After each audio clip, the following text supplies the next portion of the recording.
live right now, so we'll give everybody a chance to get in, and we'll get going here. I still got to post all that stuff from earlier tonight that I recorded. So yeah, you ran out of here in a hurry. Well, I had to get home. Hayes was supposed to be changing my my oil on my truck. Did he do it? No, he didn't have the right tool to take the skid plate off. So he'll do it on Sunday. So Skid plate. it's just a big truck. They'll have something underneath it that protects it from the engine and all that stuff from stuff coming up from the road. Cool. Well, looks like we don't have anybody joining us yet, but I'm sure they will be because tomorrow actually Cameron's pretty big weather day. I mean, I know it's not what we would consider big for us because it's not like it's not like we're seeing severe weather and tornadoes, that kind of stuff, but we're going to be seeing, another kind of danger, and that's the wind and the fire weather concerns and all that kind of stuff tomorrow. This place, Cameron, is no stranger to the wind. We get wind here. It's just a part of the country we live in. Last week we had some big wind, and again tomorrow there's going to be some, similar wind to what we saw last week. Yep. We were talking about earlier. We were reading a forecast discussion out of Lubbock. And for the National Weather Service, and the National Weather Service in Lubbock was talking about some 90-mile-per-hour wind gust off the near the Cap Rock, which is kind of over there west of Childress. And if that's the case, that would be extraordinary. I mean, I don't know that, and this is not wind associated. It's not like a line of thunderstorms or thunderstorms producing it. This is not like a microburst. These are just pressure gradient winds. Or pressure gradient winds is what they are. So yeah, you deal with the big wind, you deal with the very low barometric pressure, which is going to, create problems for those of us that suffer from weather-related illnesses. And I don't have weather-related illnesses, but I do have some pains in my back from time to time, and I also have some pains in my rear, and that would be you. No, just kidding. It took me a second. I was like, that's a weird issue to have. Yeah, I'm just kidding. Cameron, you're not a pain in the rear, but I was just joking. No, but I can't be. No, you're not. No, I can't. But anyway, we don't need to be joking. We really do got some serious stuff. And Cameron, the fire weather concerns tomorrow are through the roof. So you're telling me you hear Childress is canceling school tomorrow? That's what I was told in the newsroom. Wow, and they would be canceling it because of. Well, from what we think, one day tomorrow, next week is their spring break, from what we understand. Oh, okay. And it's one factor is driving school buses. Oh yeah. And 70-mile-per-hour winds, and then the fire weather as well. If something does catch and spark, if you're driving a bus and the winds are overtaking you, it's just better to avoid. I agree. It is. Whenever I was a kid, they canceled school back in my home state of Mississippi. Now, anytime it's a threat for severe weather. When I was a kid, man, you got a tornado warning, you just went out in the hall and you put a book over your head, then you went back to class and you just picked up where you left off with that exam or with that work or whatever it is you were doing, and got ready for pizza in the cafeteria or something like that. That's how it went. I was actually in a tornado once at school, like a real tornado. It wasn't just a warning. It was a real tornado. Matter of fact, they didn't even have a warning for it. And we looked out the window. It was in November, and you could see it coming across the football field. You could literally see you could see the low-hanging cloud. It was swirling. And it was a little kid. I was terrified, man. And our teacher said, "It's just a thunderstorm. Don't worry about it." And about that time, the building started shaking. The lights went off. And then the tornado siren went off, and then we went and got in the hall. But by the time we got in the hall, it was too late. It was over with. It didn't directly hit the school, but it just missed. It wound up smashing the gas station in the little shopping center over across the way from the school, though. So pretty significant. It was a EF2, EF3 tornado. I can't remember. Anyway, I was scared to death. That's what actually got me interested in weather, was that. So. But anyway, going to be some hellacious winds tomorrow. I mean, really. I think tomorrow, as long as I've been hearing forecasted fire weather, this tomorrow looks to be worst I've seen. I've seen some significant fire weather concerns, but I think personally tomorrow may be the highest I've ever seen. You've been here for a while. I've been here a long time. I'm an old man, so I've seen a lot of weather patterns come through, and we get some big winds. But this looks like the real deal, especially if we get clearing, get sunshine, and we warm temperatures up a bit. Yeah. European computer model has those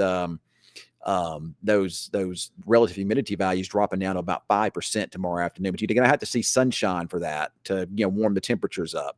Most of our weather information is about 10 to 12% somewhere. And that's still significant enough. It doesn't matter. Any fire that gets sparked in that kind of an environment is just going to go. I was doing I'll say research this afternoon, but kind of reading just the parameters, what they kind of goes into setting the standards for fire weather. And when it comes to relative humidity, this is a good way to put it in perspective on my Facebook post. It was like the standard when it's like fire weather kind of opens up is like 30 to 50% relative humidity is when fire weather becomes possible. Mm-hmm. So if your like your low number there is 30% and you're talking 10%, that's 66% less or lower than Wow. your standard for fire weather. Now you're with extreme fire weather tomorrow. We've had some issues. About, I don't know if it was this past year or a couple of years, there was a big fire over there in Clay County, a big fire, and it did some issues over there. But I don't remember if it was, last year or when it was, but there's been some big fire. Wichita Falls has had some close calls with some big fires too. We had a big one last summer near the usually up there near Missile, is it Missile Road? I think it is. Mm-hmm. Missile Road gets the area.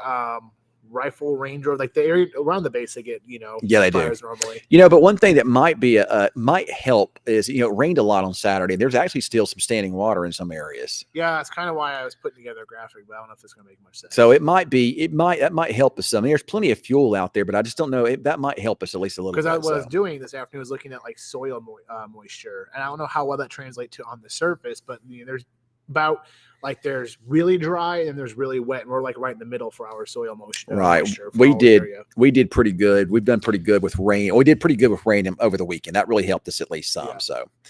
So we do have some people asking some questions on here, and one of the questions that we have, and I've been asked this several times, and it's like, what do you think tornado season will be like for us? And James, it's really, really hard to be able to answer that question because, as I say, if you watch me enough, I tell you this. When you do looking at seasonal forecasts, there's absolutely no way to be able to be specific on things and tell if you're going to see an active tornado season or not. Just looking at the data, it's, at least an early start to it east of here is pretty active. But oftentimes when you see an active, super active supercharged jet stream like we're seeing right now, weather patterns go in cycles. And then now the time we get to the time of the year where we would see severe weather, which is later, over in April and May, we might not see a supercharged jet stream anymore. It might go northwest flow, or we could see a big ridge over us. But overall, I do think we'll see some action. There's going to be some fairly significant severe weather events in the region. Now, I don't know if that's going to be here, but I think there will be some in the region at least, which, Cameron might get to do some chasing. He loves to do that. So I'll be chasing tomorrow. Yeah, that's right. You're fire chasing. That's right. Yeah. So, Carrie Holloman, we're forecasting winds. Sustained winds are different than wind gusts. Sustained winds would be like, I think into the 40, 45 mile per hour range, maybe. But your gust will be 55 to 65, with some maybe up close to 70 in some areas. And yes, that is enough to cause power outages. So, let's pull this off. We don't need that. Okay. So I'm glad you're feeling a little better, Michael. That's good.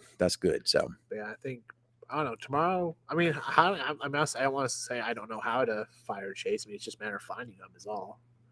Well, I mean, what you do is you pay attention to social media, because there'll be people, or the scanner in there. There'll be people that you'll hear about one. Yeah. I mean, they may not be. Typically speaking, fires aren't widespread. There's usually one here, one there, something like that. But we think that there'll probably be at least a couple there. So Eric Potts says, tomorrow, dude. What's Eric got? Well, Eric's focused on the severe aspect, which is severe weather aspect is way east of us here. So I'm not let's talk. I'm not I'm not focused on that as much. I'm focused more on the fire threat over our way here, which is looks dangerous, and it looks as high as it gets. If we had a storm prediction center outlook, they do convective outlooks, and that's right, they do, don't they? They do critical, but if they had like a categorical high risk, do they have that? We're in the critical. I don't know if it goes higher. I don't really, because I've never really had much reason to pay for it. Yeah. Pay attention to it. Yeah. Sometimes I'll do historical. So you're going to be chasing fires tomorrow, Eric? That's what you're doing? I thought you're going to be focused on Dixie. I think late tomorrow night, or tomorrow after dark, into Saturday morning. Yeah, extreme. They have us the highest it can go. Extreme. So the Storm Prediction Center does have us the highest level of fire. And it's a lot of Texas and Oklahoma. So,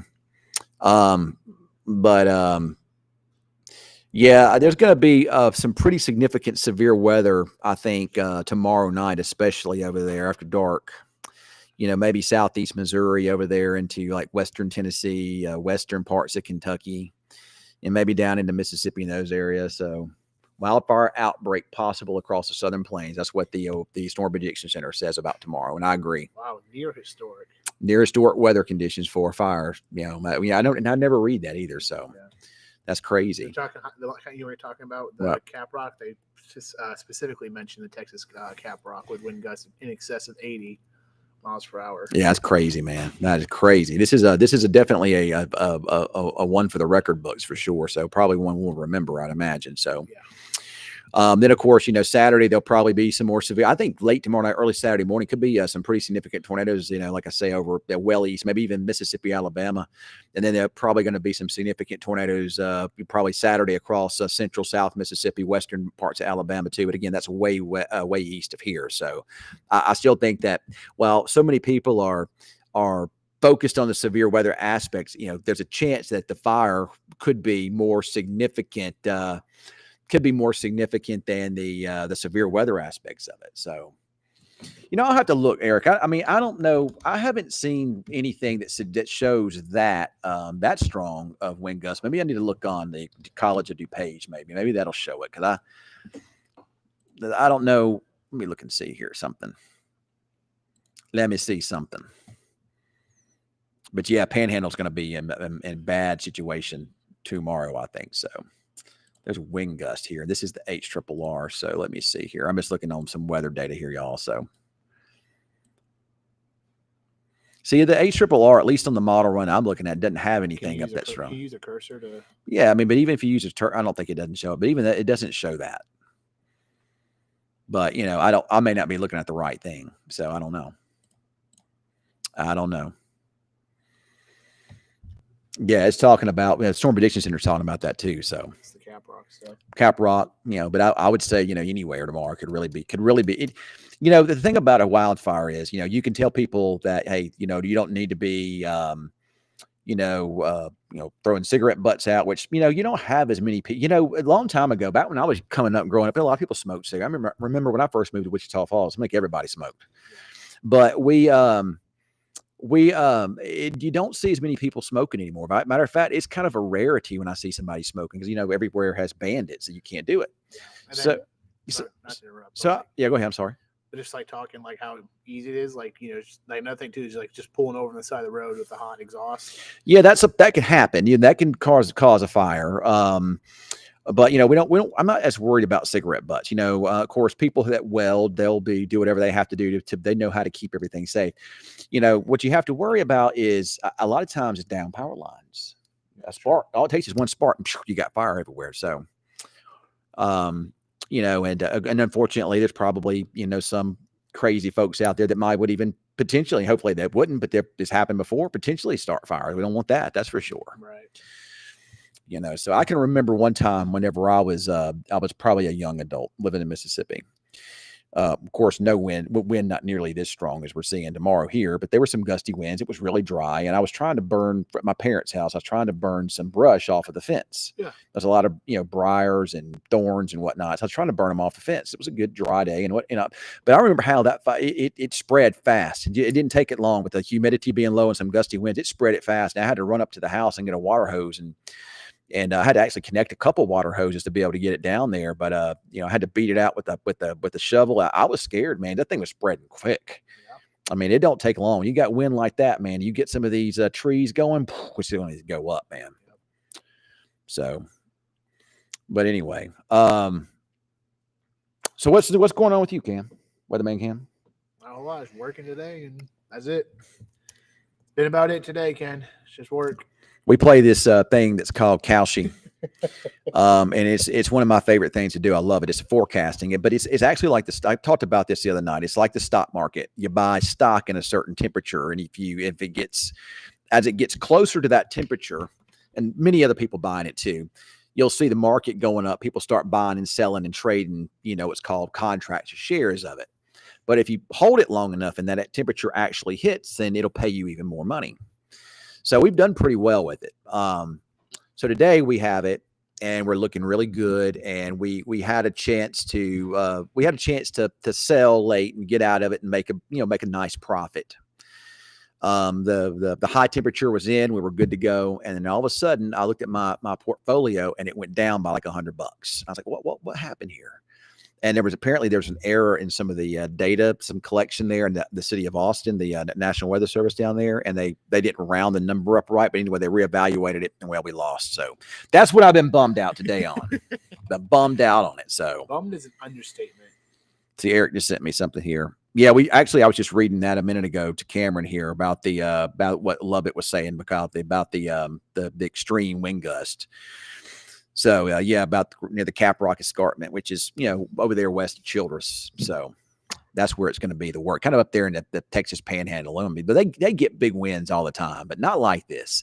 So Vicky wants to know what time the wind starts. So I think by mid morning we get the winds picking up, but you probably won't really get it going though until you get by in the afternoon. That pressure gradient starts to fall. The storm center itself deepens north of us. I mean, we're looking at something that's going to deepen fast. I mean, you're going to go from just east of Denver to near Des Moines, Iowa by late tomorrow night. And this thing is going to just explode as it goes eastward. So, right. Yeah. And if this were a situation where, we had a lot of moisture around here and, the storm was a little bit further south, these are the types of storms that can produce big severe weather outbreaks. So, but we're getting big wind. Yep. That's what we're getting. It's not uncommon to see that though in the month of March here, fire weather season, March and early April. Usually as we get into May, we don't have that problem anymore. So glad I pay attention to fire weather forecasting in school. I didn't think I'd ever need it, and here we are. Yeah, I mean, you're if you live in this certain part of the country, out here, or if you live in the west coast of the U.S., but even other parts, like even the southeastern U.S. I mean, there were some big fires last week in South Carolina near Myrtle Beach. Some big fires. Really, I didn't see that. Big fire, big fires. Florida has had big fire, and fire can happen, with the right weather conditions. And, I mean, if this were a big high risk here, we'd be right smack dab in the middle of it. Yep. So, land hurricane. 974. Yeah, that's what we've been talking about. It is a kind of like a Category 1 hurricane. So Jim wants to know about the lunar eclipse. I've been focused so much on the weather. I haven't really paid much attention to the lunar eclipse. I've seen so many lunar eclipses. I mean, in my time, I don't get that excited about them.